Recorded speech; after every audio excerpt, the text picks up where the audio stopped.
Now, once again, Raymond Arroyo. Welcome back to The World Over. My next guest was nominated for an Academy Award for his portrayal of Lieutenant Dan in the 1994 blockbuster Forrest Gump. He's also an Emmy winner, a family man, a bassist in his own rock band, and founder of his own foundation working on behalf of our nation's fighting men and women. I sat down with Gary Sinise at the Gary Sinise Foundation offices in Southern California, and we talked about his career, what inspired him to take up the concerns of veterans, and the work that has become the focus of his life. Here's my interview with Gary Sinise. Gary, I want to start with your acting career because there's a nice tie-in. Really, the theater and film gave way to this, what's become your life's work. Tell me a little bit about how you stumbled into the theater in high school. Well, I was playing in a band, in a rock band in high school, and I was standing in this hallway with the members of my band, and we looked pretty scruffy, I think, and the drama teacher, this little lady, this powerhouse kind of tornado of a lady, walked down the hallway. She turned around and she said, "Come and audition for West Side Story. You look perfect for the gang members." And then she pedaled off, and I had just seen the movie of West Side Story or something, or actually I was in a different high school when I was a freshman than a sophomore, and at the other high school they had done West Side Story. That's what it was. Oh, so you were familiar with it. And then I moved, and it's my sophomore year, and now my new high school is going to do that play. Then right after high school, you and two of your friends find what's become now an institution, Steppenwolf Theater Company. And you started in a church basement. Yes. So I did my first play as a sophomore. It was West Side Story, and I met Jeff Perry, he played Tony in the show, and we became fast friends. We did a lot of plays in high school together. And after I graduated, I, with some of the kids, started this theater.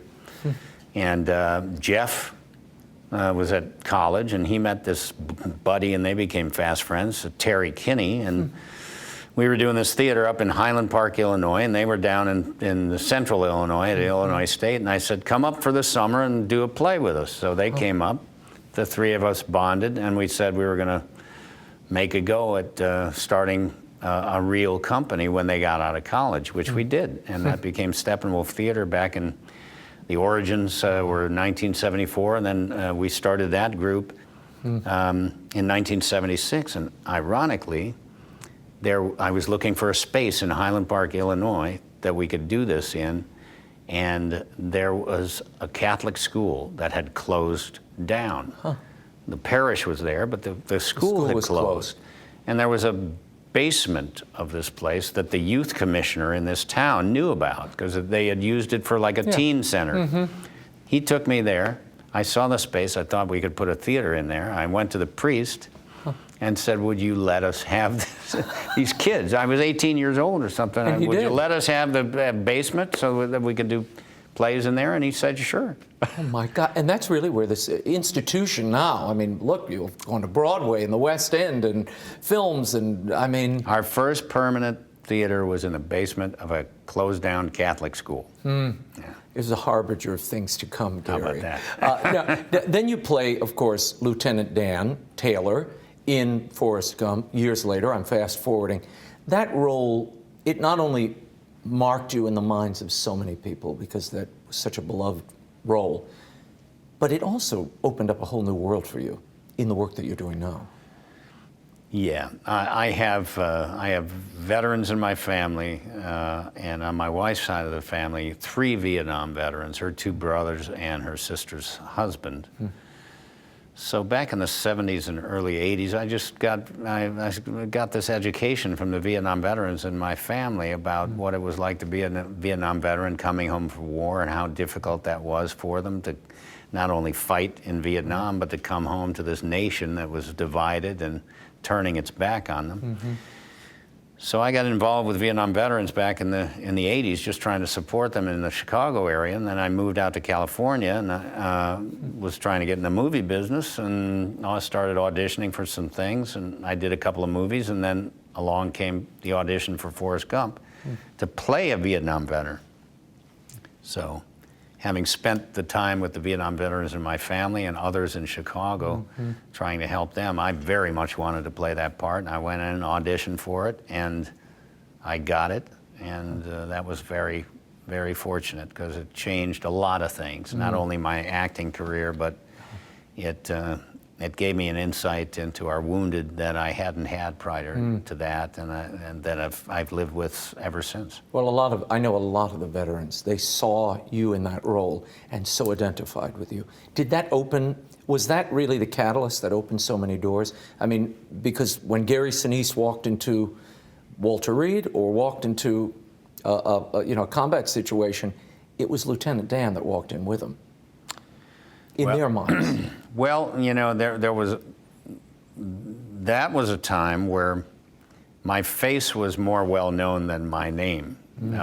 Because the movie was so... It's huge. It was huge. Everybody saw it. Yeah, you were nominated for an Academy Award. Yeah, and but not a lot of people knew who the guy was that played Lieutenant Dan. They just saw Lieutenant Dan. And when I started going on USO tours and all of that, they started calling me that all the time. And I'd go into the hospitals and go into these rooms with double amputees, and they'd want me to talk about that character. And then on 9/11, in the wake of 9/11, you tell the story of being at a church, and you felt a calling. Tell me about that. It was actually 3 days after September 11th. September 11th was on a Tuesday. And that Friday, George Bush, the president, called for a National Day of Prayer to happen on the Friday after September 11th. Right. So churches all over the country were just packed. They were filled. Everyone was going to their churches just trying to find some healing, something to help, deal with our broken heart. And I went to our local Catholic church, and our kids had been going to the school there, and I remember standing room only. I was standing up on the side, and they were singing "God Bless America," and everybody had tears, and I mean, it was very powerful, very moving. And our priest was moving in his homily that day, talking about service and how service above self was very healing, and that we all needed to try to do something to help our country heal. And I heard that very specifically that Friday after September 11th, and that, I think, galvanized something in me, and I just felt called by God to do something to help heal the men and women, who were deploying in response to that event. Once we started deploying to Iraq and Afghanistan, and we started losing people, they started getting hurt, I thought, that's where I can place my energy, and that's where I can serve. I've been involved with Vietnam veterans. I don't want our active duty folks deploying to Iraq and Afghanistan to come home to a nation that treated them the way our Vietnam veterans were treated. So what can I do to help? I can go out there and pat them on the back and visit them and do things. And I started doing everything I could to just pitch in, and it all manifested itself into the creation of this foundation that I have now. Tell me about this RISE initiative that you have created. We have 5 surviving quadruple amputees. Service members have lost both arms and both legs. The first one survived a bombing in April of 2009. And I had a trip to go to Walter Reed to visit folks. My buddy who was over there called me up and said, "We've got a quadruple amputee here. He's the first one to survive that injury. He's going to be at Walter Reed. When you get there, go see him." Wow. So I did, and about a year later, I did a concert to raise money to build him a home. And in the meantime, we had several others come in with the same injury, losing both arms and both legs. So we ended up doing concerts to try to raise money to help build these houses. And these are not just your run-of-the-mill house. These are houses that are really, they're tricked out and accommodate their injuries. Once I started my foundation in 2011, we created a program to help build these homes, and that's our RISE program, Restoring Independence, Supporting Empowerment. We want to, they've had a lot of their independence taken away because they can't do things for themselves. Right. And when they're living in a house that isn't specifically designed to their needs, there are a lot of problems. They can't reach up to the cupboard or whatever it is. Yeah, they can't get upstairs if they we have to. put all kinds of stuff in these houses to allow them to take care of themselves so that their caregiver, if it's their wife or their mom or dad or whoever it is, can have a little more independence themselves and their children. And so we provide these specially adapted homes, and they're very nice homes. They're all specifically designed for them. We have one that we're going to be dedicating on Veterans Day. Tell me about Luis Avila, who you are going to be gifting one of these houses, one of the houses your foundation has created, on Veterans Day. Luis I met at Walter Reed. Wow. And Luis has a traumatic brain injury, a very serious traumatic brain injury. He's confined to a wheelchair. He's missing one leg. And when I first met Luis, he could barely lift his head up or make any sounds at all.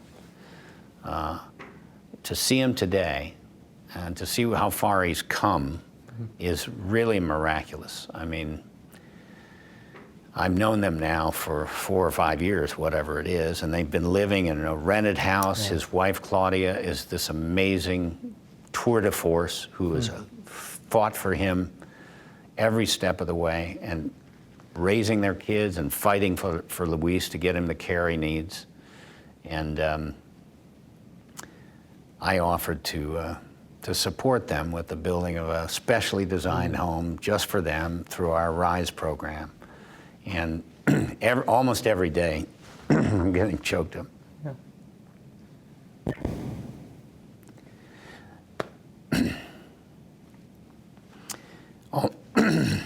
Almost every day I will get a photograph, a text from Claudia, because she goes to the house every day to see check the progress. Here's the floors are in, and now the thing is in, and now the doors are in, and now the windows are in, and look at this, and look at that. I mean, they're busting at the seams.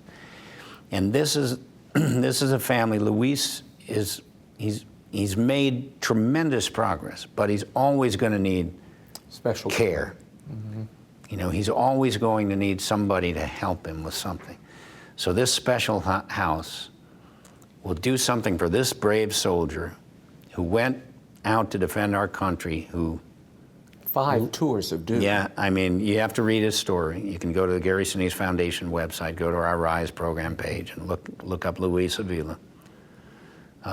He's given so much, his family has given so much, that to be able to give them something back, give them a home that they can call their forever home, where she can have all this support inside to help her care for him, and where he can be a little bit more independent himself in there. And the kids will be able to grow up in there and come home. What a gift. And have room, not be all crowded and cramped. It's going to be just a real wonderful day to be able to see them get into their house. Tell me about this initiative that's happening. When I walked into your offices here in California. There are women, a guy, but mostly women, spouses of our vets and our deceased vets, the people who paid the ultimate price. Every so often you bring them together here. Why? Well, unfortunately, we have just thousands of military spouses who have lost a husband or a husband who's lost a wife. You know, certainly we've got children who've lost fathers and mothers. So we have a lot of grieving military families of our fallen. And I'm involved in, a couple of different very important initiatives that address the needs specifically of our fallen heroes and the families that they've left behind, the survivors. One of those organizations is a great organization that's been around since 1994 called TAPS, Tragedy Assistance Program for Survivors. It was started by Bonnie Carroll when she lost her husband. and there was nowhere to turn. Yeah. And so she started an organization just to help grieving family members of fallen heroes. I've had a great relationship with Bonnie and Taps for many years. And I told Bonnie that I wanted to bring a group out and just give them a good time here in Hollywood. None of them had ever been here before. Mm-hmm. So getting out of their small towns around the country and coming to Hollywood and going to movie studios and meeting, going to TV shows and doing different things, I thought would be just a great burst of joy for them, which they desperately need, going through this grieving that they're going through. When we were last together, you talked to me about, in the 90s, you and your wife are driving along in a car in North Carolina trying to outrun a hurricane, and she announces to you that she's converting to the Catholic faith. And that was kind of the genesis of your own journey to Catholicism. Has this been a faith journey for you? This foundation and the work that it requires and the people you've come in contact with? Oh, I think so, yeah. I mean, I could say 20 years ago when I did Forrest Gump, I would have never imagined that my life would have taken this turn.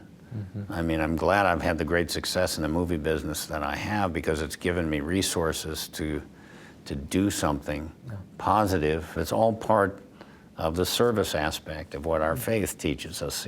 Service above self is so much a part of our church. And that, like I said, I could have never imagined that that's where I would be going. But I remember very specifically when my wife said, her mom fell away from the church when she was younger, so she wasn't raised Catholic, but at one point, my wife turned to me and said, I'm going to become a Catholic. I'm going through the RCIA program. When we get home, I'm going to go to the local church and blah, blah, blah. And she did. She did all that. And so we had our kids go to Catholic school, which was a great thing for our family. We were going through some difficult times in those days, and the church was a great healer in many ways. And it's been very important to our family, very important to me. And at a certain point, I just, something happened, and I said, this is a calling. All this stuff that I've done prior to this, with movie business, the television work, the theater company, the success I've had, this is what it's for. It's to give something. It's to be able to educate folks about the importance of service, the importance of supporting our veterans. These are our defenders, after all, and they need champions. Final question. After all these years, meeting with these wounded warriors, being with their families, I've always said actors are probably the most perceptive people on the planet, because you're reading things beneath the surface and on the surface. What have you learned from these people that you serve and work with every day? We have some extraordinary people that are serving our country. I mean, the men and women that I have met in the hospitals, outside the hospitals, on the battlefield, at military bases, going through training. I mean, some extraordinary people. At all levels. I've met the chairman of the Joint Chiefs all the way down, and everything in Petty between. Officers and we have some remarkable folks, at our academies. When you go to our academies, and you see, the young people that have been accepted to those academies, that are serving there and learning, that are going to go on and be our future leaders. It gives you hope. It gives you comfort that we have a new generation of people that are going to be our future leaders. That's important. But also seeing what they go through, just trying to face the challenges that they faced, especially our wounded and our Gold Star families that are trying to get over these tremendous challenges that they face because of their service, is humbling, it's inspiring, and it's motivating. It motivates me every day to keep on this mission of trying to do something with what I've been given to support them. You can find out more about Gary's work and his foundation by visiting Gary Sinise Foundation. veterans.org. Learn how you can help our nation's veterans and wounded warriors.